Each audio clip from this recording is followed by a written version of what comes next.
Alrighty, guys. So it's an honor to welcome Jonathon Barkl to the show. Jonathan, how you doing today? Yeah, I'm doing awesome, Kevin. Thanks for having me on.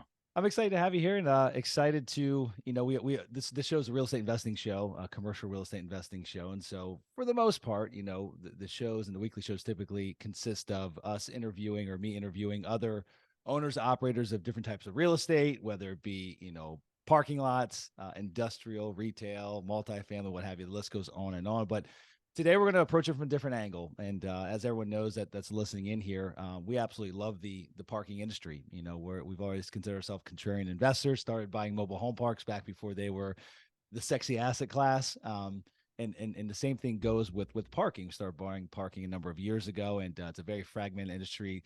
Like it for many of the reasons why we love mobile home parks. And so today we're going to be speaking with Jonathon about the parking industry and his company AirGarage. And so just excited to have you here, my friend. And so, you know, I gave you a brief introduction, background bio, but I would love to hear it in your own words. Give us the background story of AirGarage and ultimately what was the catalyst of actually creating the company? Yeah, well, and just like you said, Kevin, like parking is sort of this contrarian space where like nobody's really paying attention to it. It's not something that is considered to be sexy. I mean, especially when we started fundraising for the company, we've raised money from some pretty serious venture capital investors. And those folks, in 2017, 2018, when we were like raising our seed round, would kind of just look at us and be like, parking, really? Like, is this really the big market that you think it is? Especially around then, because, sort of the peak of the autonomous vehicle hype wave. But Mhm. how we originally started Air Garage back in the day, I think everybody that sort of comes at the parking problem comes at it from the consumer mindset of we've all driven a car, we've all parked a car, and we've all experienced the sort of antiquated old school way of doing things and how much of a pain it can be as a consumer and the terrible experience. And so that was the experience for me and for Scott and Chelsea, my two co-founders at the university that we were at. So we were both, all three of us at Arizona State University at the time. We were students. Like many students, we basically we thought that there was like three whole problems in the entire world. It's like one, textbooks are too expensive. Two, finding friends and events on campus is too difficult. And three, like parking on campus is too expensive. And to like a student, that's the entire world of problems. And so of course we, had to solve one of those things. And so we started thinking about this parking problem because on campus parking was just super expensive. They were managing it with like T2 machines and sort of this, really old software. It was just you had to sit in a waiting line on the internet to get a parking space. And so we started thinking like, what are the creative options to go solve this? And what we came up with was like, hey, let's go across the street basically from the university into this neighborhood. And let's just start knocking on doors and asking people if they want to rent out their driveway, sort of like Airbnb for parking style, and see if we can make a business out of that. And it turns out like, yeah, like the homeowners were pretty interested. They were willing to sign up and rent out their driveway spaces. And we ran that like parking marketplace basically as students for a little while until we eventually realized it just wasn't that great of a business, right? It's like if you can sell to one owner and get one sort of driveway space, why wouldn't you make the same sale and try to get an entire parking lot or parking garage, right? Yeah. And so we eventually moved sort of up market consistently since the starting of the company to try to basically move to larger and larger parking assets over time. So it's like we shifted from driveways to sort of churches, small businesses, hotels that had extra parking spaces and wanted to lease them out on an hourly or monthly basis to make extra cash. And then eventually really moved into tier one sort of parking lots and parking garage assets that you think of when you think of these downtown urban real estate spaces. So it's like we don't deal in driveways anymore, but it's kind of just this consistent march of progress of trying to figure things out while we're, it's the metaphor that Reid Hoffman always uses of like we're building the airplane as we're flying off the cliff. Yep. No, I love it. I love it. And it's interesting because again, we speak to the or maybe I speak to the antiquated nature of a lot of parking. Obviously, there's very progressive companies like yours that are embracing technology that know that there's a better way to skin the cat, right? And ultimately, you guys are that's part of the premise of Air Garage and what you guys are doing differently. You're doing differently than the many other operators that are out there that are still running things like it was 50 years ago, back in the 60s and 70s. In fact, I was joking with a friend. We went to a downtown Tampa a couple weeks ago, and there literally is still a parking lot down there that has the money boxes. The Yeah. shove your cash into the the little slot there. And so it made me crack up, and the inefficiencies that exist with that old antiquated way of doing things. And so um help us understand and back it up here real quick. I've talked to The parking industry, you go to these different conferences, um, there's a very significant split down the middle. You either got young guys like you and I that are, to the old guys, we're disruptors in the space. We're not doing things the way that they, typically have done it for the last 100 years. And then you got the old guys that have been in the industry for 40 or 50 years. And it's like, oh, I've seen startups like AirGarage before. And, we've seen many of those startups come and go, crash and burn. And, they're just going to keep chugging along doing things the way they've been doing it for the last 40 or 50 years. And so let's talk about what really sets AirGarage apart. What is it? Obviously, we mentioned some of the pain points, but let's dive deeper into that. I really want to understand what you guys do differently than the litany of other operators that are out there in the space, whether they're tech-driven operators or, again, some of those older antiquated operators. I mean, there's a few very large companies in the space, publicly traded companies in the space, and so help us understand who AirGarage is and what you guys do differently. Yeah, and I think part of the best way to like look at this is to like continue thinking through the story of like how did we get to where we are today of when we basically sort of took over our first parking lot. We took over our first parking lot June 1st of 2018, and that was actually like a church parking lot, right? It's like 70 spaces. It's right in the center of Arizona State University's campus. And before AirGarage, what were they doing? They would just hire some guy basically from their homeless outreach program. They would hire someone to sit there from 5 a.m. to 12 p.m. and another guy would sit there from 12 to 7, and they would take $10 cash flat rate from you, and they would give you a little raffle ticket to denote that you'd paid, right? So the most old school, offline, basic possible way to run a parking lot. And they'd been doing that since like the 1980s, and it had worked for a long time. But then they were having problems with finding somebody who would sit there and be consistent and actually show up and not disappear for a week or after a week with all of the cash that they'd collected, right? And so it's like this huge hair on fire problem for this church. And so we would go to these board meetings with these church board of trustees, and it'd be like 15 board members all around a long table and me at the end of the table. And they would basically just ask a million questions like, well, how are you going to do enforcement? How are you going to do advertising? How are you going to control who parks on Sunday versus who parks on the weekday? How are you going to set rates? How are you going to collect payments? Like all these questions. And we would sort of just, kind of use those questions that they were asking us because they were the experts on parking and we were sort of the experts on how do you build software and technology. We would use those to educate ourselves on like, what does our software and what does our technology need to be able to do? And so basically we co-created with that first parking lot owner and with all the parking lot owners we've worked with since then, what AirGarage is today, which is sort of this full service technology enabled parking operator. And when we got started, we really didn't know what a parking operator was. We had no idea what a parking management company was. Like 6 months after we started building this in like the summer of 2018, someone was like, oh, so you guys are a parking operator. And we were like, yeah, sure. Sounds about right. Like sounds comparable. But the big difference is like from the get-go, AirGarage has built all of its own technology, all in-house from the ground up. So we handle everything for the parking lot owners. We do all the advertising, we collect the payments, but we also do all the operations. We do the enforcement, we check for violators, we immobilize illegally parked cars, we sweep the property, we pick up the trash. We do everything involved in really taking a property from being a just a flat piece of asphalt with stripes on it to a full-fledged parking operation that generates income.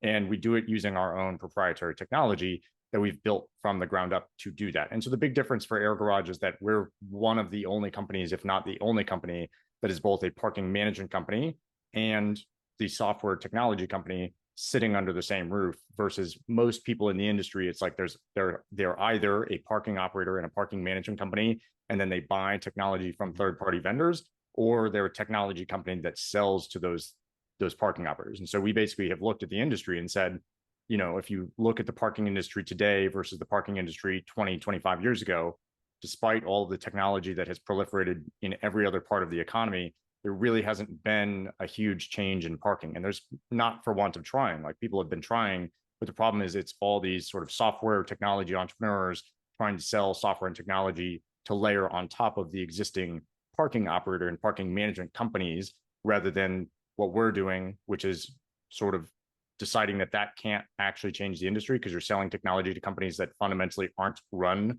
on technology. And so it's just a band-aid solution. Mm-hmm. And so the big difference is we're not just selling the technology to somebody else, we're building it, using it as a competitive advantage to generate better returns for property owners, and then using it to just go compete directly with the parking operators and try to outcompete them at their own game. No, that's great. Very interesting. Would you say that is that a large enough barrier to entry? Again, there's a lot. You probably know the better number than I, but there's no less than thousands of parking operators from small, local to regional to national groups out there. is what you guys are doing, is that enough of a barrier to entry to allow you to grow to scale? Have you found that to be a very good brick wall for other competitors not be able to come in and trample on your space?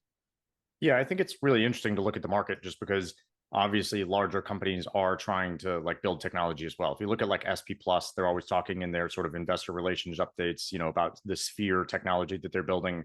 If you look at LAS, they're trying to build their own technology because I think everybody in the parking industry basically realizes that you have a fundamental choice that you have to make is either you choose to buy your technology from a third party, and then your company winds up looking like a staffing firm, which doesn't really have great margins and really doesn't have a great valuation respective to the capital flowing through it. Or you wind up choosing to build your own technology in house and you wind up trying to convince people that you're a technology company, right? And trying to like be that. I think that the big challenge is like a lot of these large companies, it's like 15,000 employees. How do you steer that ship that quickly? It's like just not feasible. And the big difference is like from the very base layer, are you really using technology fundamentally to run every part of the business versus are you just sort of like adding it on top? So it's one thing to say we have a mobile app.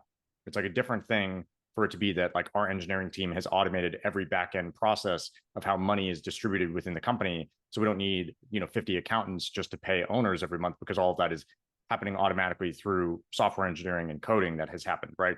So it's like just a fundamentally different way of running a company. And I think probably the like closest sort of analog to AirGarage is maybe like a premium parking. I don't know if you're familiar with them, but they're big in like, they're based in New Orleans. They're big in sort of the South and the East and stuff like that.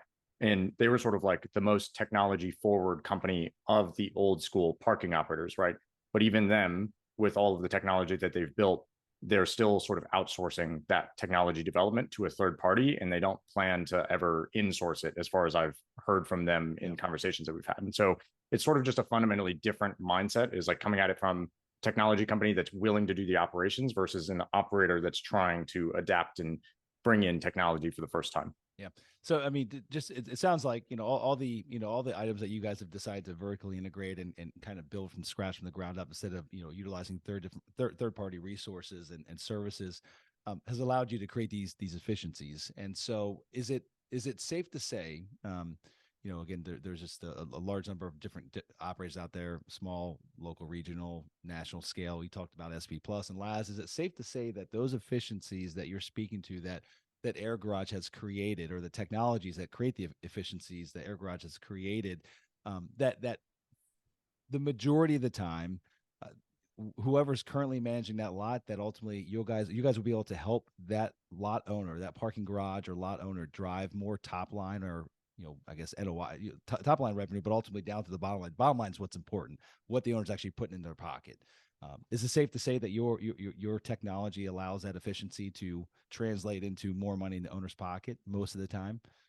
Yeah, that's exactly our goal. Is like we're always talking to owners. When we're selling to owners, we're trying to sell them that there's going to be more net operating income coming to their pocket every single month, because we're going to increase your top line revenue through a combination of better online advertising and real-time dynamic pricing. And then we're going to decrease your costs by either giving you a better revenue split or just optimizing what's being paid here. Because it's like, sometimes we look at a property and the owner's only netting 20 to 50% of it. And it's like right off the bat, we're always going to give you at least 70% of the gross as your net operating income, right? And so it's like all of that combined gross revenue increase through the technology that we've built, plus the operational efficiencies that we get on our end, allows us to basically try to put as much money as possible in the owner's pockets. And that's kind of the defensibility that we look at is, hey, if we're operating a lot of parking lots, that gives us more resources to build the best technology, that gives us more margin to basically be more efficient, to put more money back into owners' pockets, and then also invest more in like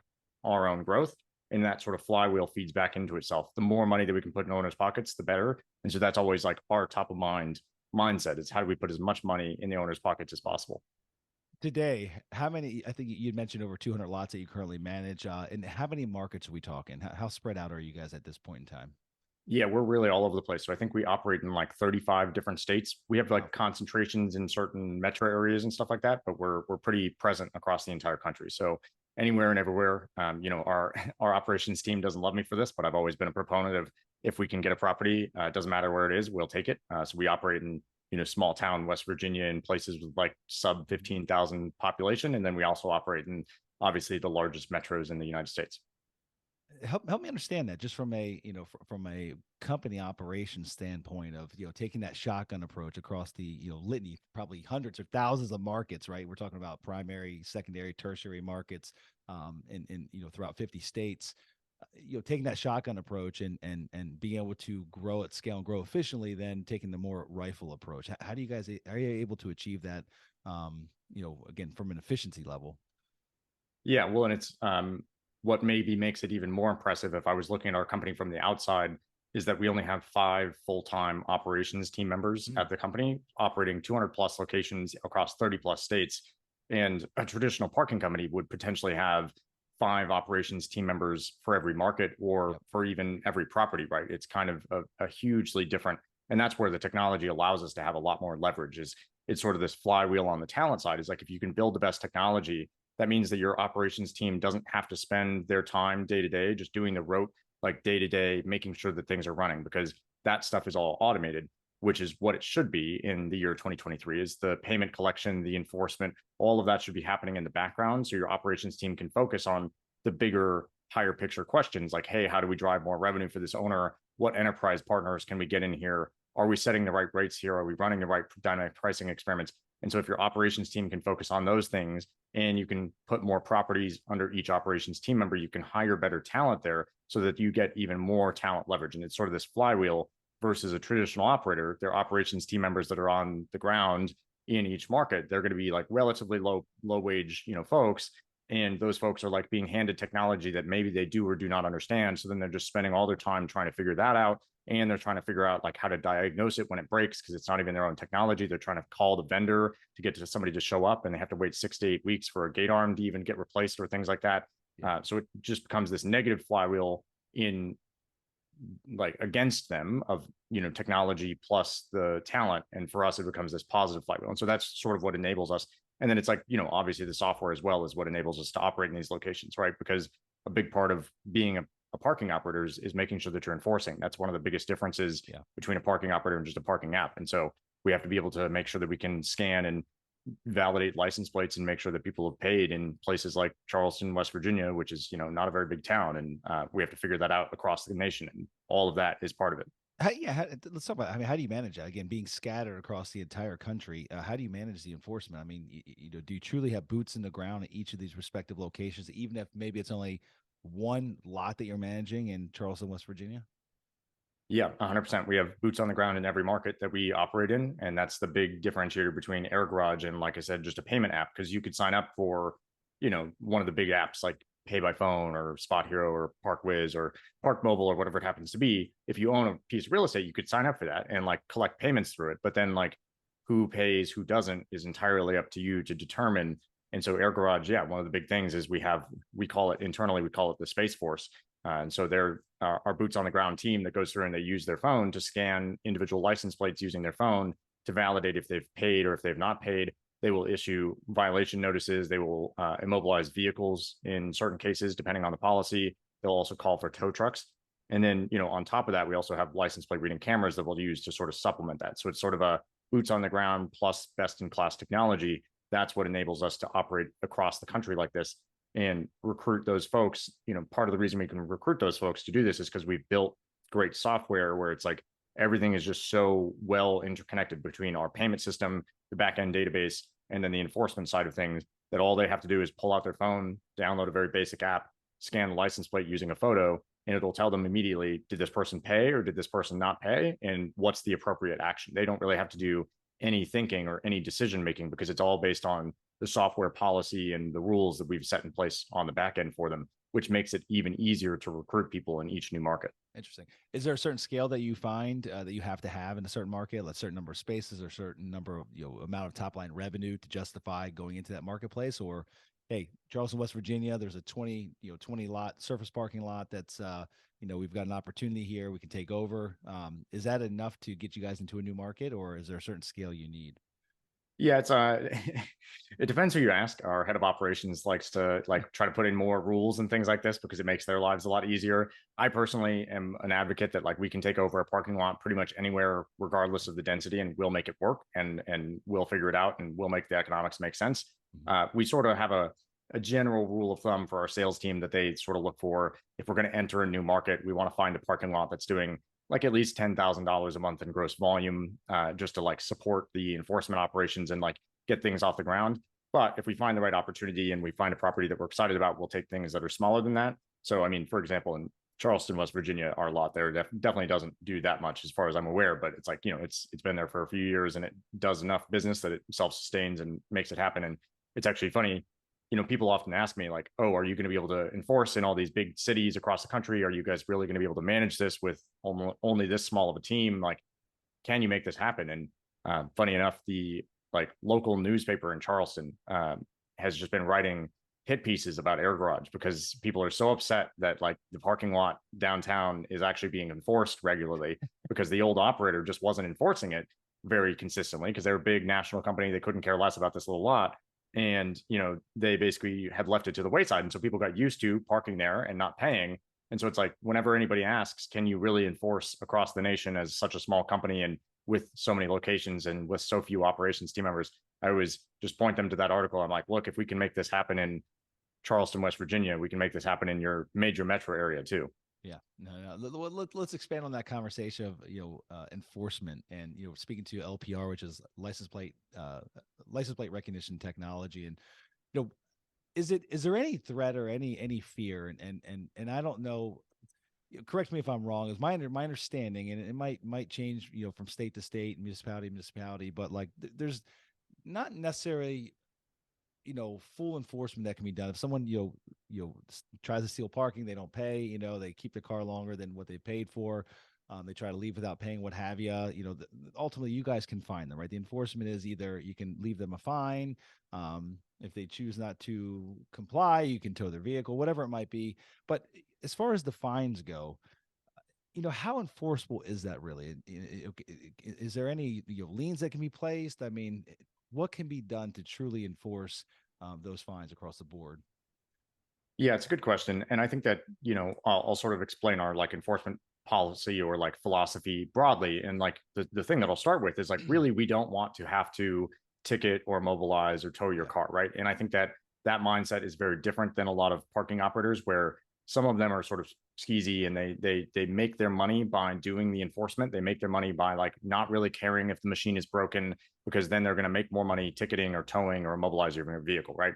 So our goal is always how do we make it as simple and easy for you to pay as possible because we will make more money being a good partner to you in the long run as a consumer than we will by like having one-off transaction where we happen to mobilize your car and happen to make, you know, $20 off you for that one time because you're not going to be very happy. You're not going to come back and see us again. And so step one for enforcement is always if you make it as simple and easy to pay, people will pay at a higher rate. I always think of like iTunes as a comparison is like before iTunes existed, a lot of people would pirate music, but it's not because we're all like thieves and we get a lot of joy out of pirating music. It's because there wasn't a simple way for us to buy music legally on the internet. And so when that came around, everybody moved over there because they would rather pay for it and not have to deal with the emotional burden of I'm stealing from somebody and like I feel bad about that, right?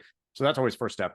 Second step for us is very different from most companies, which is that once you pay with AirGarage one time, we now have your license plate, your credit card, your phone number on file. We'll automatically actually charge you if you've signed up even once to prevent you from getting a ticket or getting immobilized or getting towed. It's like if you think about the generic parking company, most parking companies, even if you're a loyal customer, even if you park there every single day, and then one day you just happen to be in a rush, you're late for your doctor's appointment, you run away and you forget to like pay that day because you're just absent-minded. What are they going to do? Even though you're a loyal customer, they're going to ticket, tow, or immobilize your car, right? So that's money that just went down the drain for the owner that is no longer going to their pocket, right? So it's like automatically starting rentals for people also over time increases the revenue capture rate because you have people's info on file. And as people come back to that parking lot, the percentage of people that are now paying because their info is on file just keeps going up over time.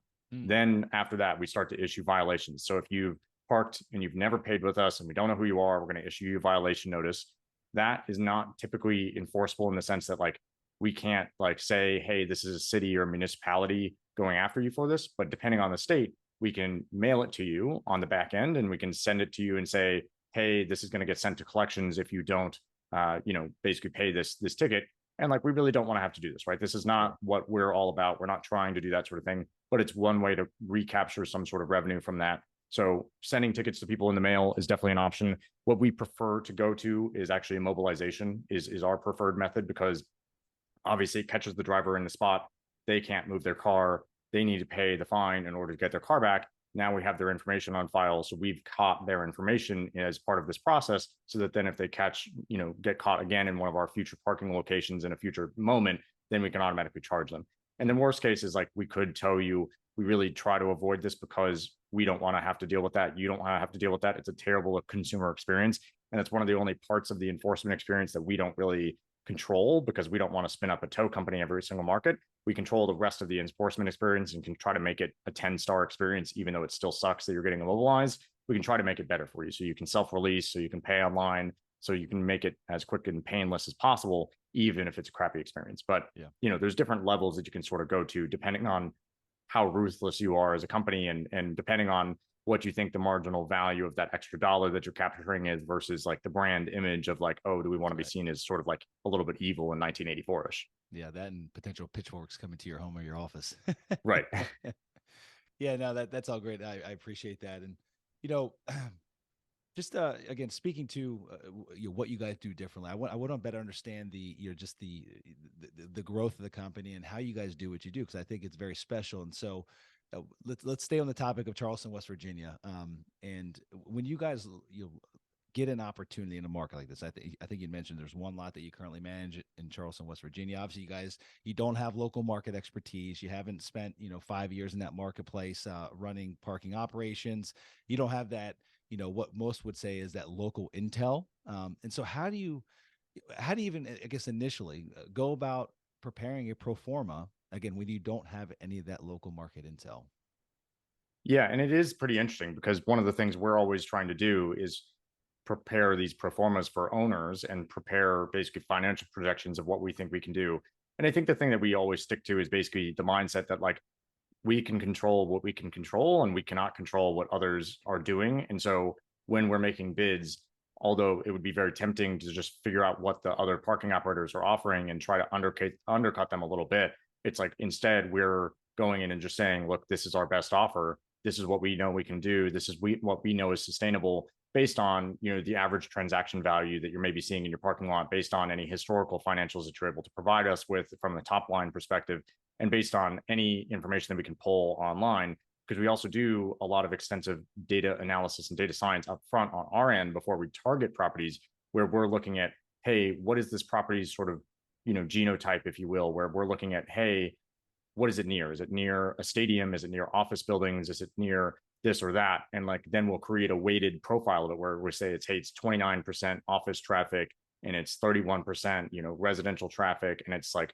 the remainder is just this like stadium sort of event traffic. And so we're doing all of that up front to try to create projections from our end of like, what do we think this property is going to generate based on that traffic profile, based on what we know about how that affects how long people stay for, and whether paying flat rates or paying, dynamically priced hourly rates and things like that.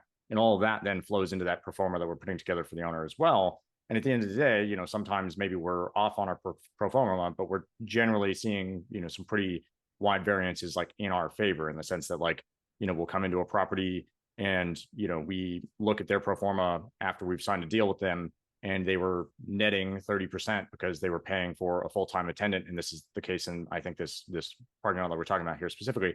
They're paying a full-time attendant to be there, paying maintenance costs for all these machines that were constantly breaking down, paying for any cash leakage that they were accounting for and things like that, and then paying for extraneous payment processing fees.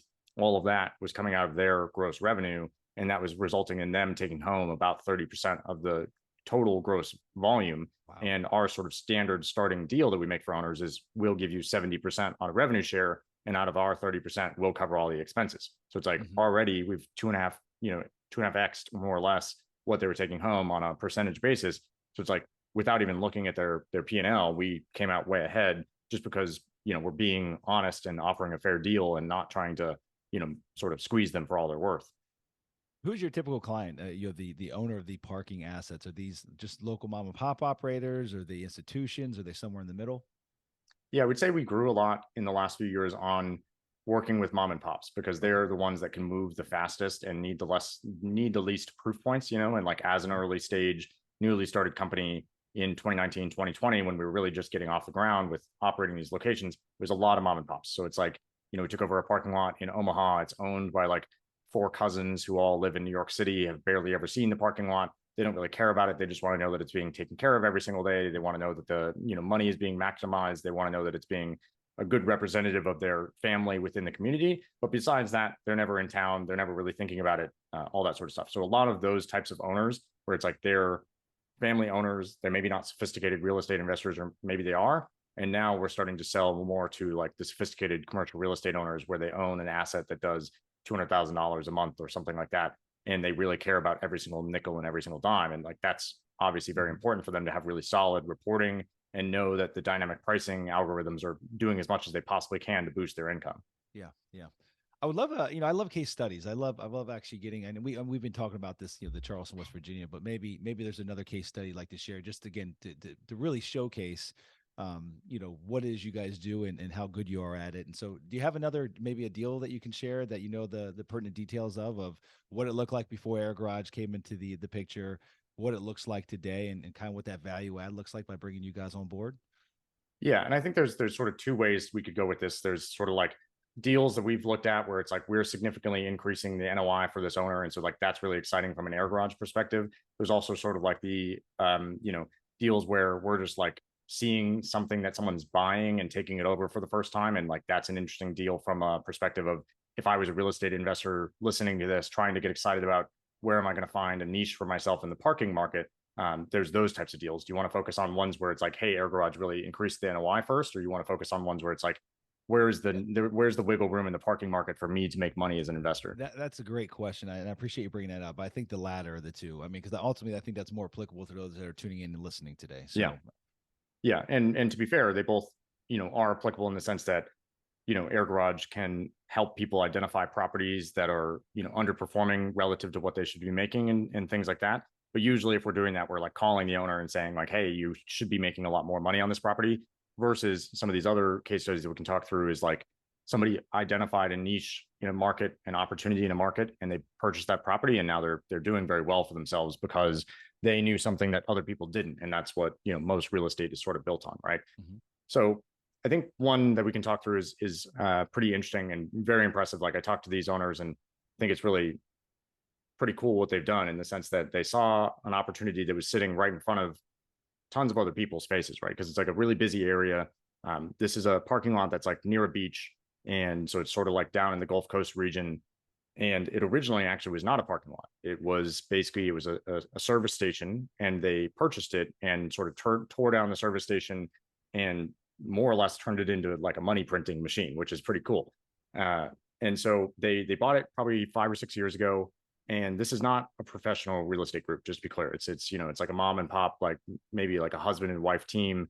I Mhm. don't think they own a ton of property. I think they sort of just do this on the side as their retirement income or whatever it happens to be. They're full-time, like have full-time jobs besides this. And so they wind up purchasing this service station for like 1.87 million or something in that ballpark based on the property records. So this is all like public records and everything. And they purchased it for that.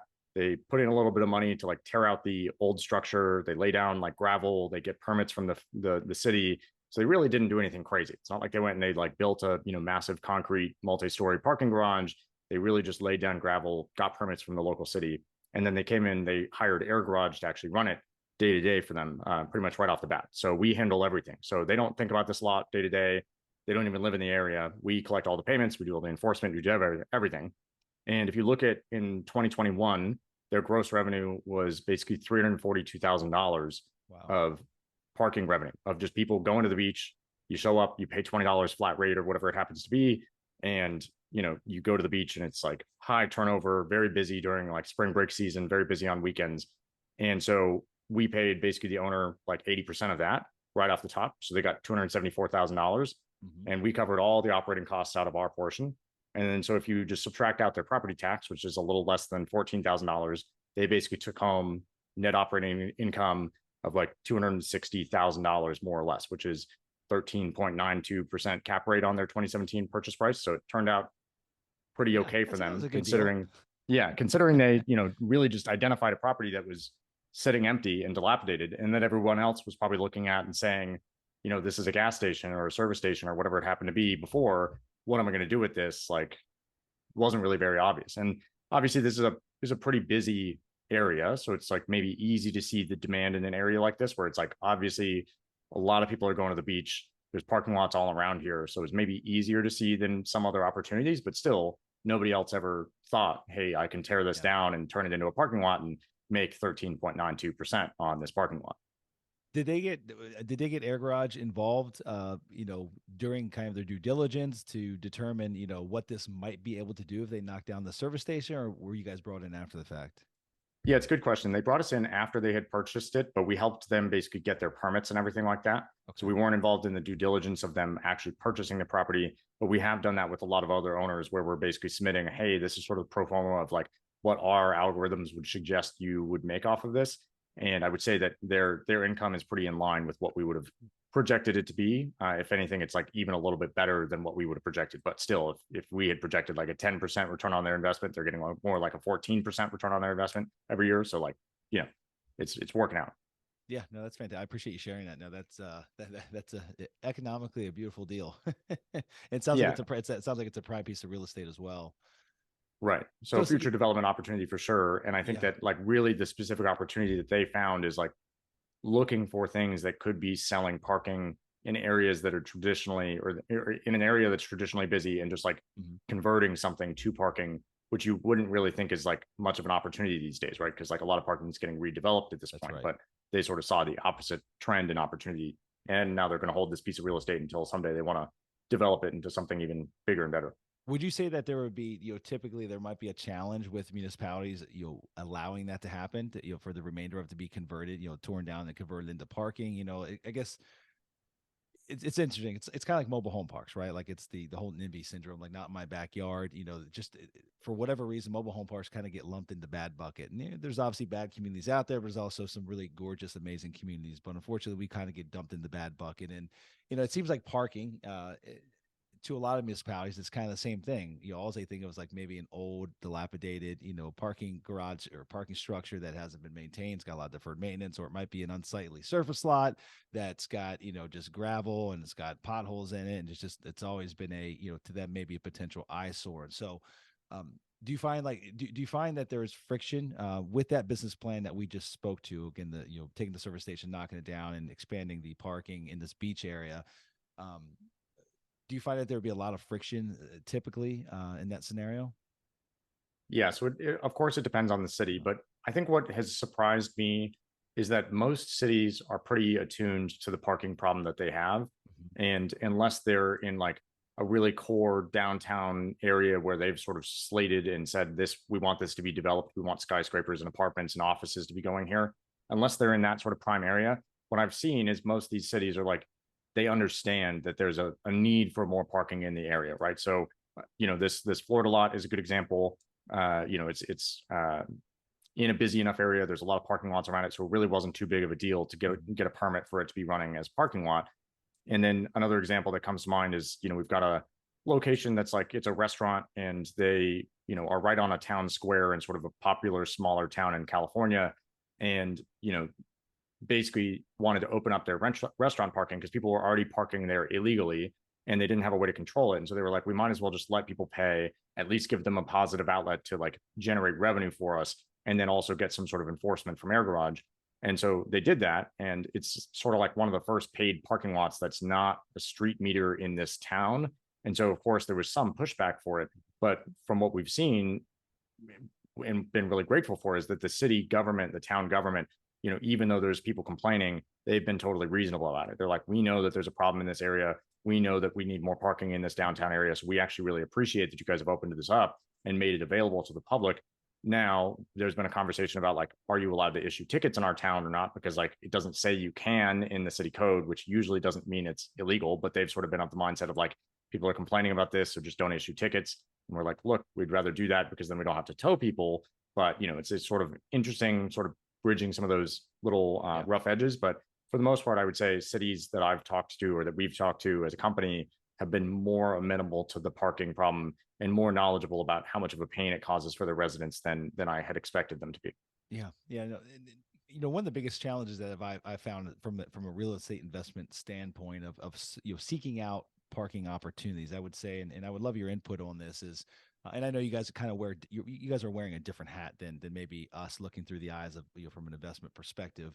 Um, is finding let's just speak to a surface lot. That's a better example to use. Finding a surface lot that's in a high demand area that's got multiple demand drivers that isn't yet worth more as a redevelopment play, in the eyes of the developer. Developer is not willing to pay more, so like it makes the most sense as a standalone parking lot, but it's in a growing area. Trying to find those opportunities before it kind of pivots to the other side to where there's no chance whatsoever based on either in-place revenues or potential revenues. If getting like a new operator in there, there's still no chance whatsoever that it's going to be more valuable to keep it as parking than that of what a developer might be willing to come in and pay. What advice would you give those that are, again, maybe going to go out and start pounding the pavement, trying to find an opportunity to maybe find those more secondary markets that are, still have a significant parking demand, that are growing, or even tertiary markets, to where an opportunity might present itself, but it's not yet, more valuable as a redevelopment play? Yeah, and I think that personally, if I was going and trying to buy parking lots right now, and we've thought about it for like a future opportunity, but we're not in the business of buying parking lots right now. It's like this is the opportunity that I'd be trying to chase down, is trying to find these sort of nooks and crannies within cities that are not yet development opportunities. So you should not be looking in like the most urban downtown core area. You should be looking at, hey, where's the up and coming sort of bar and restaurant scene that's maybe like a little bit grungy right now and isn't quite there yet to the point that like people are, developing new properties. So a few years ago, like maybe 5 years ago, I think that there was a great opportunity to be buying parking lots in, for example, where I'm from, my hometown, Phoenix, in the Roosevelt Row Arts District. And we have a few parking lots that we manage down there that are doing very well considering the capital that people put into them. And that's because they were on the early end of this trend of seeing there's a lot of bars and restaurants coming into this area. Let me buy up a piece of property, knowing that someday it may get developed into a bar, but in the meantime, I can just generate cash flow from it from a parking lot. And then there's another example that I can give you sort of a case study numbers on is, we have this owner that bought a piece of property in the city of Detroit and basically bought it from the city of Detroit for like less than $20,000 all in. And this was because it was in like pretty rough area, wasn't necessarily something that was popular. And I think it was some sort of foreclosed or seized property that the city was trying to get rid of. And they hired AirGarage to run the lot day to day so we can handle everything for them. And in 2022, these aren't blockbuster numbers, but in 2022, this lot did a gross revenue of about $25,000. So on a $20,000 purchase price, pretty damn good. So you might have been wondering, like, yeah, when we were talking about the last parking lot, like, what if I don't have $2 million just sitting around to buy a parking lot? It's like there's small lots in these sort of areas that are overlooked where there's bars and restaurants that are maybe reopening or opening for the first time. Because I think that's this big trend of urban infill that we've been seeing in a lot of different locations where it's like, people are coming back from the suburbs. It's kind of this transition from like chain restaurants to like, the niche brew pub or, brewery that people really want to be at these days. And we see that a lot of our parking lots that we manage are in those types of areas. Like I can think of a few in like Grand Rapids that we manage in Michigan, and they're right along this area of popular restaurants and bars. And I really don't think anybody's developing any skyscrapers there or any office buildings there. So it's not an area where there traditionally would be development opportunity or development prices being priced into the land. But there's a lot of opportunity to be opening up spaces that were traditionally not used for public parking, or if they were, they're underutilized or mismanaged, and there's return on that investment. Yeah, no, I appreciate that. And guys, really just, what came to mind as Jonathan's, you talked about that Detroit deal, that surface lot purchase from the city of Detroit. A lot of municipalities, a lot of parking owners, period, got their butt kicked during COVID. Right. And a lot of municipalities are in that bucket, right? They got a lot of parking assets that they run their own parking division. A lot of these major cities do, or even secondary. There's just a lot of municipalities that run their own parking, own their own parking garages and lots, what have you.